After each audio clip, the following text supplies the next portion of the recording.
Bago po tayo magsimula sa ating song service, tayo po muna yumuko sa panalangin. Our Heavenly Father, we thank you that you have given us this time to worship you during this midweek prayer meeting. We pray, Lord, that you will be with us as we sing praises to your name.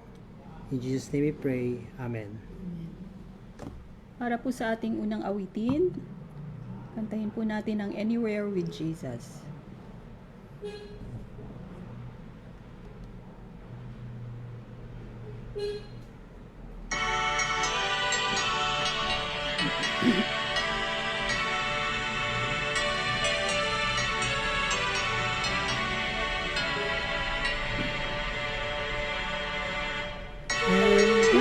Jesus, I can safely go. Anywhere He leads me in this world below. Anywhere without Him, dearest joys would fade. Anywhere with Jesus, I am not afraid. Anywhere, anywhere, fear I cannot know. Anywhere with Jesus I can safely go. Anywhere with Jesus I am not alone. Other friends may fail me, He is still my own. Friends and may lead me in a dreary way. Anywhere with Jesus is a house of praise. Anywhere, anywhere, fear I cannot know. Anywhere with Jesus I can safely go. Anywhere with Jesus I can go to sleep. When the gloomy shadows round about me creep, knowing I shall waken evermore to roam. Anywhere with Jesus will be home, sweet home.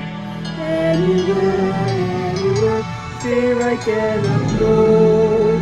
Anywhere with Jesus I can safely go.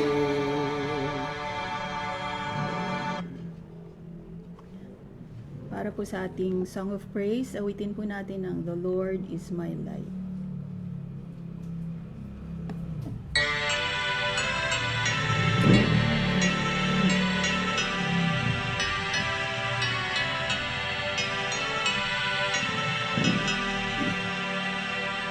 The Lord is my light, then why should I fear?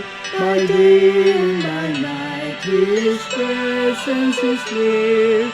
He is my salvation from sorrow and sin. His blessed persuasion the Spirit brings in. The Lord is my light, my joy and my song. By day and by night He leads me along. The Lord is my light, my joy and my song. By day and by night He leads me along. The Lord is my light, though clouds may arise. Faith stronger than sight looks up to the sky, where Jesus forever in glory doth reign. Then how can I ever in darkness remain? The Lord is my light, my joy and my song. By day and by night He leads me along. The Lord is my light, my joy and my song. By day and by night He leads me along. The Lord is my light, the Lord is my strength. I know in His might I'll conquer at length. My weakness in mercy He covers with power, and walking by faith He upholds me sharp. The Lord is my light, my joy and my song. by day and by night. He leads me along. The Lord is my light, my joy and my song. By day and by night, He leads me along. The Lord is my light, my all and in all. There is in His sight no darkness at all. He is my Redeemer, my Savior and King. With saints and with angels His praises I sing. The Lord is my light, my joy and my song. By day and by night He leads me along. The Lord is my light, my joy and my song. By day and by night He leads me along.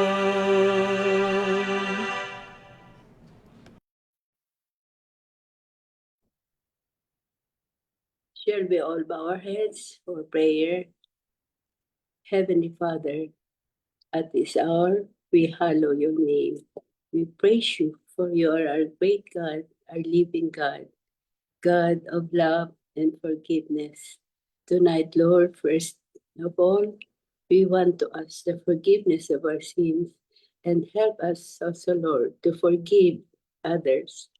Thank you for this moment of worship as a remnant church family, to lift up our petition, to lift up our thanksgiving that we have this moment of prayer, a day of prayer for PUC Remnant Church family.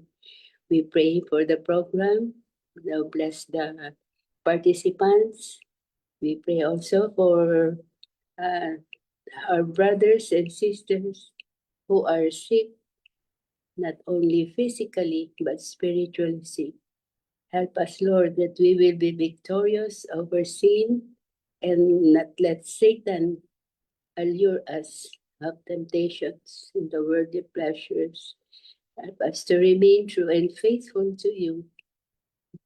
In Jesus' name we pray. Amen.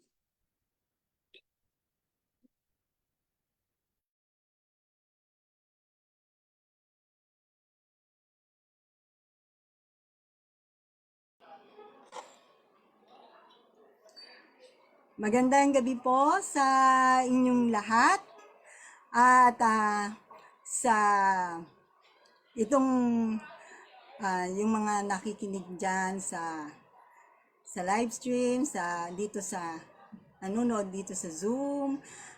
Happy Week po sa inyong lahat. At sa gabing ito, ang maglilid ng program ay ang Emerald Care Group. Salamat sa nagpaawit sa atin, ang Okdamia family. Ang opening prayer ay si Sister Anching Oliverio. At ang welcome remarks po ay ang inyong lingkod, Myra Lasco. Ang magbibigay po ng musical offering ay si Sister Cristina de Mejillo. Ang speaker natin ay si Elder Johnny Oliverio. Siya na rin po ang mananalangin sa season of prayer. At closing song and closing prayer ang speaker. At ito na, last midweek na nitong January. Kaya napakabilis ng panahon. Sa isang linggo ay February na. So, sana po, may the Lord God bless us as we hear the message of the Lord tonight. And may we keep it in our hearts by God's grace. Yan lang po. Thank you po.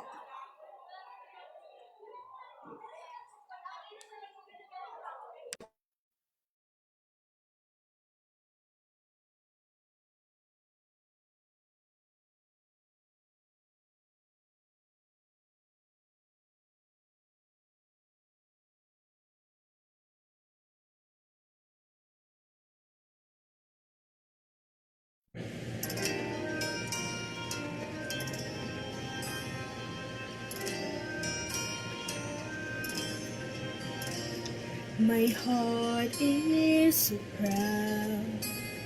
My mind is so unfocused. I see the things you do to me as great things I have done. And now you gently break me. Then love indeed you take me and hold me as my father and mold me as my maker. I ask you how many times will you pick me up when I keep on letting you down. And each time I will fall short of your glory, how far will forgiveness abound? And you answer, my child, I love you. And as long as you're seeking my face, you walk in the power of my daily sufficient grace.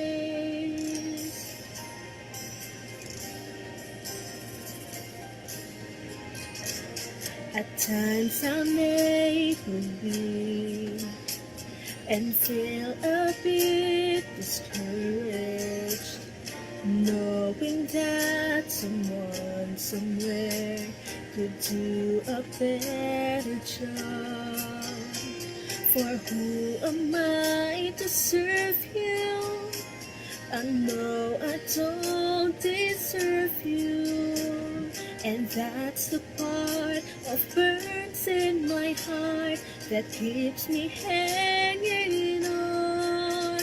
I ask you how many times will you pick me up when I keep on letting you down. And each time I will fall short of your glory, how far will forgiveness abound? And you answer, my child, I love you. And as long as you're seeking my face, you walk in the part of my daily sufficient grace.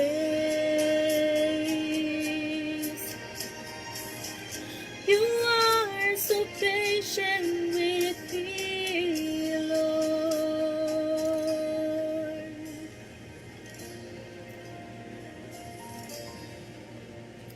As I walk with you, I'm learning what your grace really means. The price that I could never pay was paid at Calvary. So instead of trying to repay you, I'm learning to simply obey you by giving up my life to you for all that you've given to me. I ask you how many times will you pick me up when I keep on letting you down. And each time I will fall short of your glory, how far will forgiveness abound? And you answer, my child, I love you. And as long as you're seeking my face, you walk in the part of my daily sufficient grace.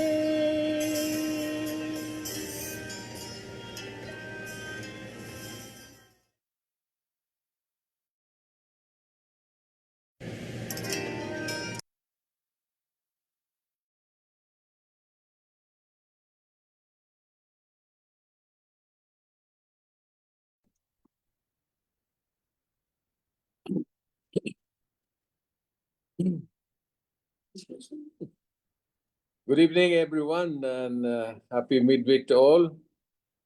Once again, we have our midweek prayer. Parang kailan lang, napakadali ang araw. At ngayon, malamig dito sa Silang, Cavite. At I thank the Lord for giving me this privilege to lead the midweek prayer tonight. I'm sure we enjoyed the rest of the days that we have been doing a lot of things. At ngayong gabing ito ay narito tayo to commune with God through His Word. I would like also to thank Sister Christina D'Amelio for the musical offering to the Lord. Praise God for that wonderful song. I'm sure all of us will be blessed by the message that we're going to study tonight.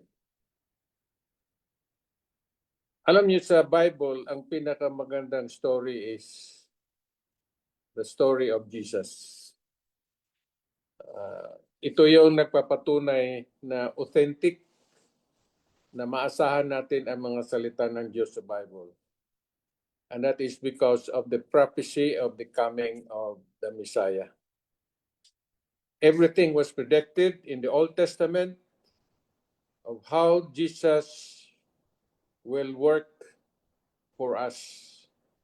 And that is to restore us in the presence of God. So marami sa mga Israelite, for so many years had passed, nakaligtaan nila ang prophecy about the coming of the Messiah. Hanggang sa punto na ang inaasahan nila ay darating ang Messiah to establish a government that will overthrow the Roman Empire, because they were under the bondage of the Romans during the time of Christ. So nung dumating si Jesus Christ, the Israelites rejected him. As we all know, ang gawain ng Panginoon when He was on earth for 3 years, ay nakita natin how He lived a victorious life. How He suffered so that we can be restored into His presence. So dito makikita natin ang life, death, and resurrection of Christ. Kung paano siya naging victorious, how He triumphed against the temptation of the devil. And eventually, when He died, hanging on the cross. Now, the question is, can we find rest in Jesus' victory? Meron ba tayong makaangkin ba tayo ng rest, kapahingahan sa buhay ni Jesus Christ where He gained victory when He died on the cross? In Matthew 11:28 to 30, it says, "Come unto me, all you who are weary and carry heavy burdens, and I will give you rest. Take my yoke upon you and let me teach you, because I am humble and gentle at heart, and you will find rest for your soul. For my yoke is easy to bear, and the burden I give you is light." So sa salitang ito, mga kapatid, ay mayroon tayong masumpungan na kapahingahan in the finished work of Jesus. Let us bow our heads for a word of prayer. Father in heaven, thank you, Lord, that once again we could commune with you through your word. That as we study your word, our lives will be drawn more closer as we wait for your soon coming.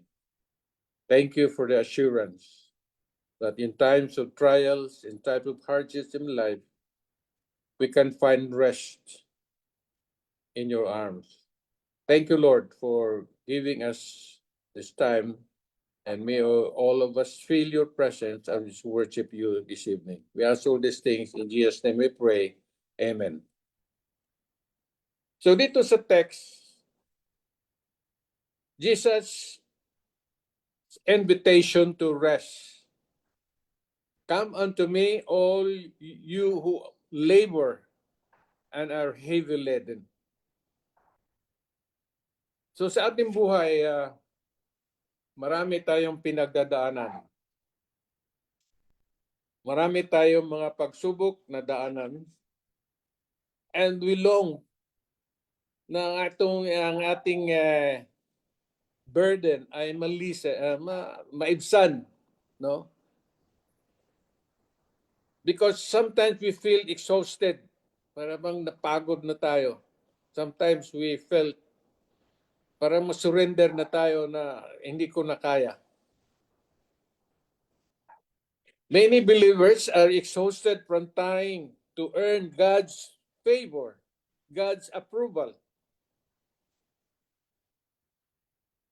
Jesus invites us to stop striving to come to Him.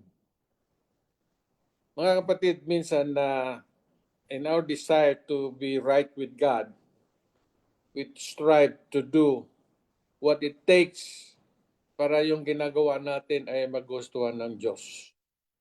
But remember na ang ating mga ginagawa ay hindi yan dahil sa atin, and that is because ang ginagawa natin ay udyok ng banal na Espiritu. So Jesus invites us to stop striving and to come to Him.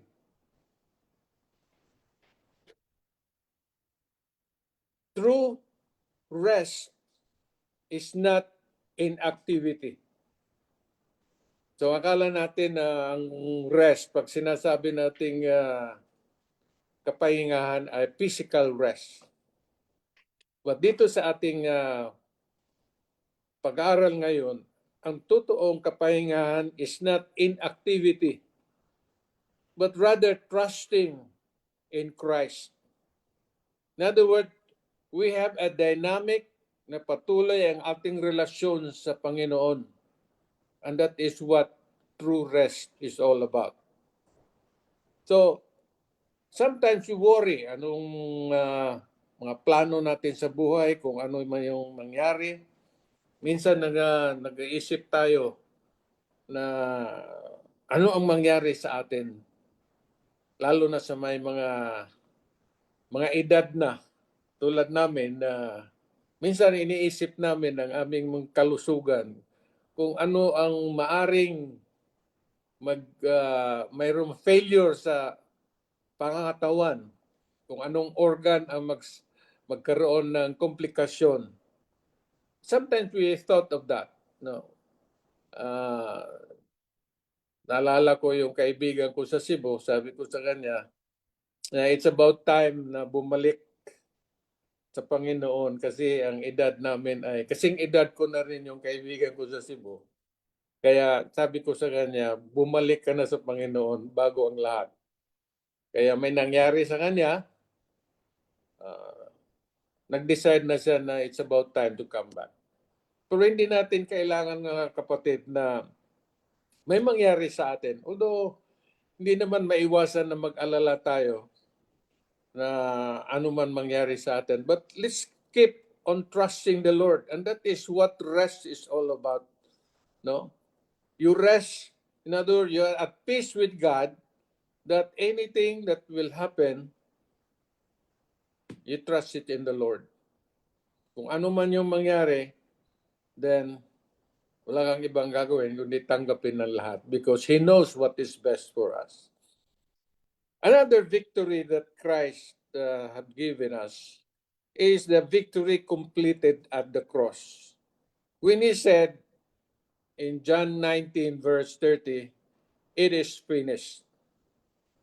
When Jesus had tasted it and He said it is finished, then He bowed His head and released His spirit.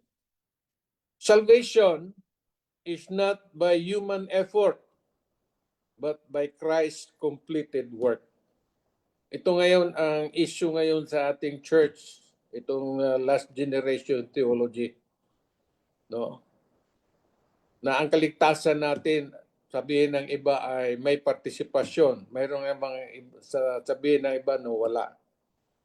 But according to our Bible scholars, na ang salvation natin is only from the effort by Christ when He completed it at the cross. Ang ginawa ni Jesus ay kumpleto na yon, hindi na natin pwede dagdagan. So, those who are saved will continue to do good works, not because of themselves, but because of the Holy Spirit.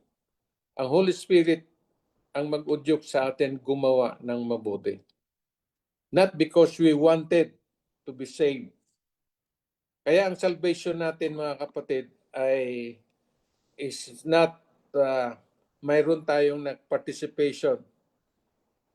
Ang ating lang participation ay when we made the choice to accept God as our personal Savior. So we live in accordance to the Word of God, na ang salvation natin ay lahat ay galing sa Panginoon. Ang ating panampalataya ay galing sa Panginoon because of the Holy Spirit. We do not work for salvation. No? We do not work for salvation. We work from salvation. And that is why, through the Holy Spirit, we are doing good works. Hindi mahirap ang sumunod. Bakit? Because the Holy Spirit will be there to guide us. Our rest is grounded in Christ's finished victory, not in our performance. So all of this Christ did at the cross is because He wanted us to be restored in the presence of God. The third rest is as daily faith experience. Na itong araw-araw natin panampalataya na experience natin sa ating panampalataya ang magbibigay sa atin ng kapangyarihan. Whosoever, in Hebrews 4:10, ang sabi rito, whoever has entered God's rest has rested from His work. So resting in Jesus is a daily choice of surrender and faith. Ang ating mga choices ay guided by the Holy Spirit. At itong faith natin, mga kapatid, every day, pagkasama natin si Kristo sa ating buhay, lumalago ang ating panampalataya.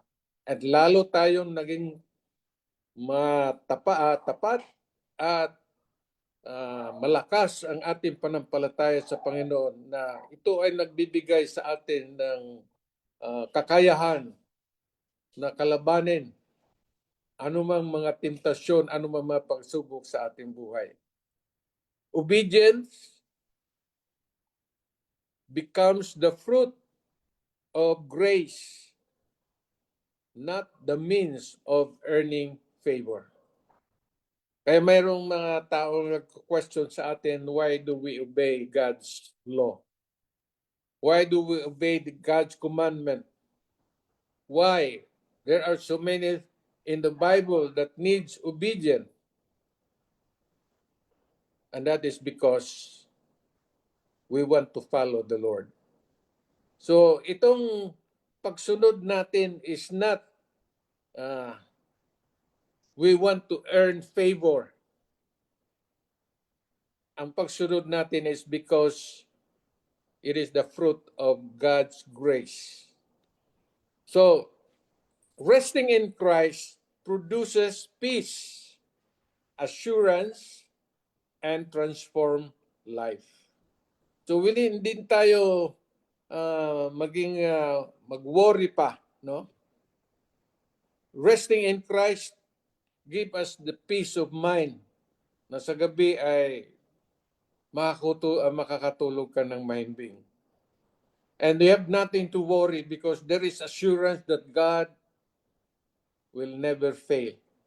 Kailan ba sa ating buhay na ang Diyos ay nagkulang sa atin?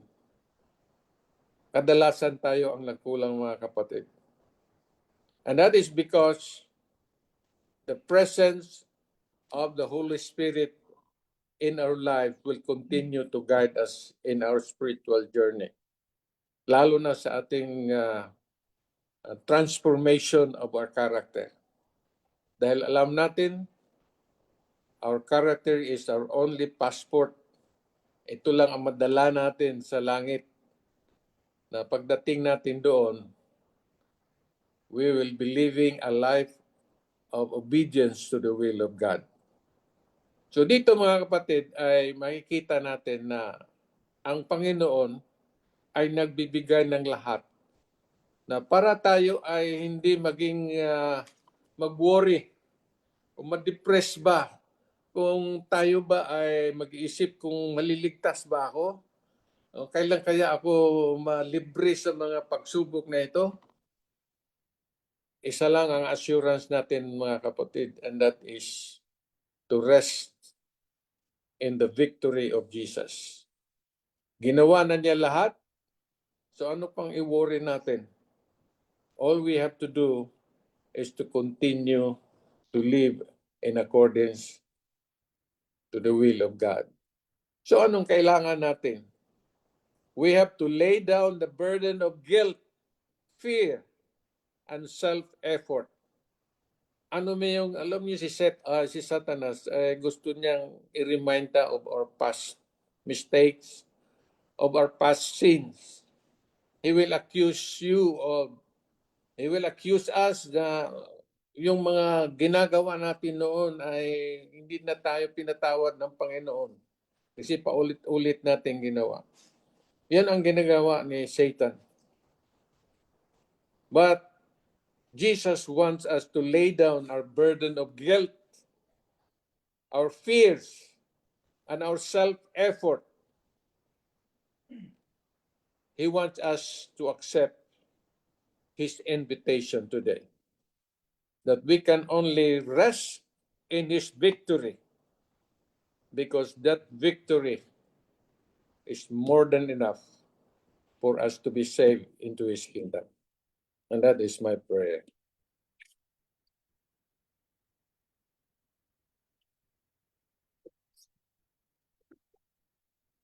Bago tayo magkaroon ng season of prayer, I would like to read ng mga prayer request dito. At medyo marami itong mga prayer request sa ating mga kapatiran. May prayer request dito ni Sister Rachel with regards to her children, si Rachel Ann Dimihilio na nasa kanilang camping ngayon. I don't know kung saan itong camping nila. Sa Bulacan. Pray din natin itong mga estudyante natin sa academy who are having their camping this time at Bulacan. At ang Baisa Elementary School, mayroon din silang camping din sa Batangas. Whole day daw ito ang gagawin nila. Siguro hindi ito overnight. So, mayroon ding request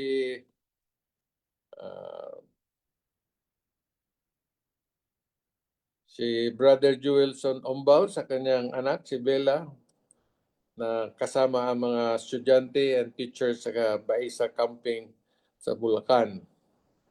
At humingi na ng prayer si Sister Generosa na isama natin sa kanyang panalangin. Si Sister Corazon Malalis, si Brother Jasper sa kanyang pamilya. Request nilang magkakaroon ng pagbalik ng kasiglahan ng kanyang tatay at ang kanyang nanay mawala na ang vertigo at magandang kalusugan. Si Sister Maiden ay nag-request ng pray for the family to be steadfast in the faith. And let's include prayers to our new converts in Barangay 160 or 10 days of prayer. Mag-start ito ngayong Friday yata. Bukas, ano, 29 eh. Okay. 28, right? Okay. Tomorrow, we're going to have our 10 days of prayer. So, isama natin ito sa ating mga daily prayers, ating mga requests, so that God will hear all our prayers. Also, Brother June Lasco, na maka-recover na sa kanyang kalusugan para siya ay makadalo sa ating pagsamba every Sabbath. Okay? Let us bow our heads for a word of prayer. Father in heaven, tonight, Lord, we're so happy that we can call upon your name, for we know that you're the only one that we can rely on in times of trials, in times of hardships, problems in life. Thank you, Lord, for you have not forgotten us, that in spite of our shortcoming, you still remember us, and you have not failed us in whatever circumstances. We can always rely on your presence, in your help in times of our need. Tonight, Lord, we come before you with thanksgiving in our hearts for your faithfulness to us. You have granted us and sustained all our lives.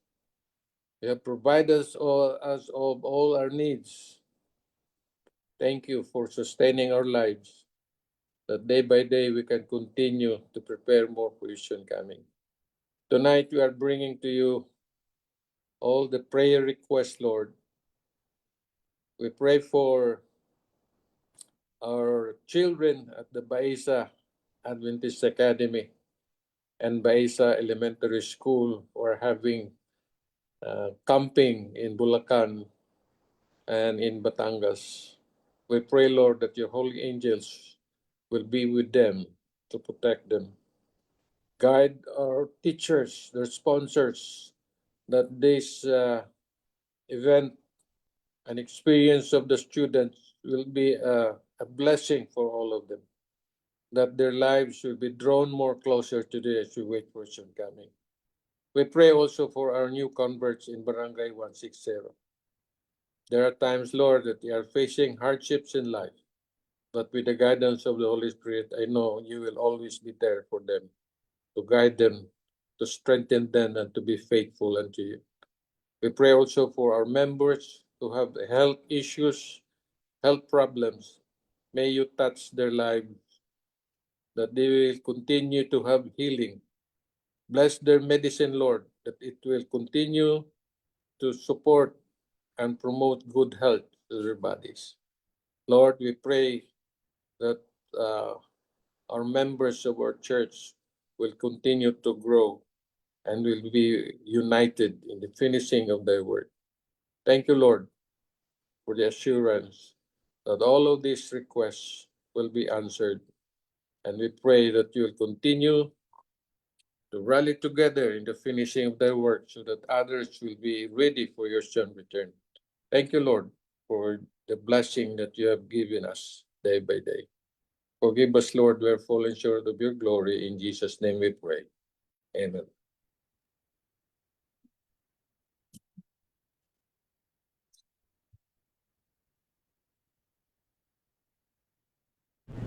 Para po sa ating closing hymn, awitin po natin ang Higher Ground.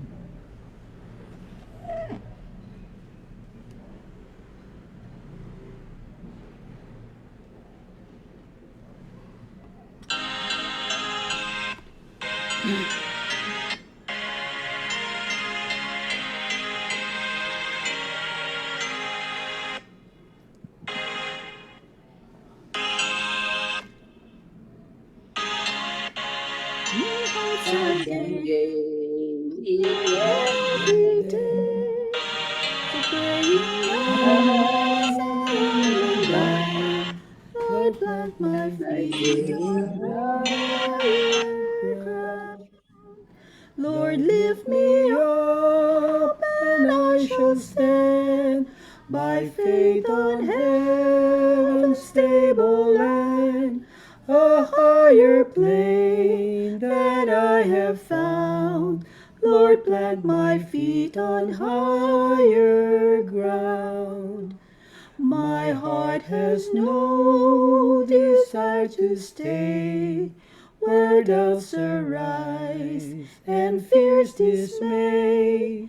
Though some may dwell where this abound, my prayer, my aim is higher ground. Lord, lift me up, and I shall stand by faith on heaven's stable land, a higher plane that I have found. Lord, plant my feet on higher ground. I want to live above the world, though Satan's darts at me are hurled. For faith has caught the joyful sound, the song of saints on higher ground. Lord, lift me up, and I shall stand by faith on heaven's stable land, a higher plane that I have found. Lord, plant my feet on higher ground. I want to scale the utmost height.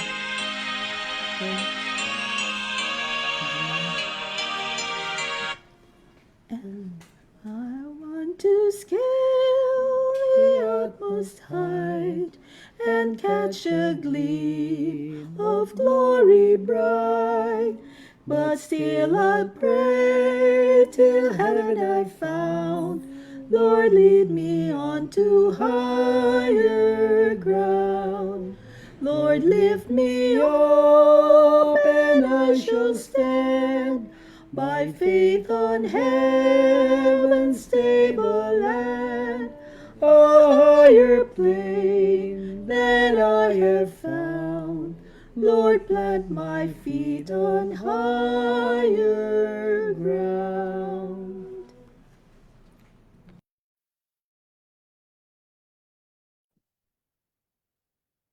Let us pray. Father in heaven, Lord, thank you for the time you give us studying the word, giving us the assurance that we can find rest in Jesus' victory. We claim, Lord, that your assurance that in times of trials and hardships in life, we can always trust in your name. Thank you, Lord, for the Holy Spirit that will continue to guide us in our life. We pray that you continue to bless us in our all endeavors, especially in sharing the message of salvation to others. Forgive us, Lord, whatever shortcoming we have committed against thee. In Jesus' name we pray. Amen. Good evening, everyone. Good evening po. Thank you po, Kuya Johnny. Oh, brother. Bye. Thank you. Thank you, Sister Mimi. Thank you then. Morbid. See you tomorrow for our Okay. Online days tayo. of prayer. Okay. Good night. Good Hi. night. Good Thank you, night po. brother, for the message. Praise the Lord. Thank Thank you.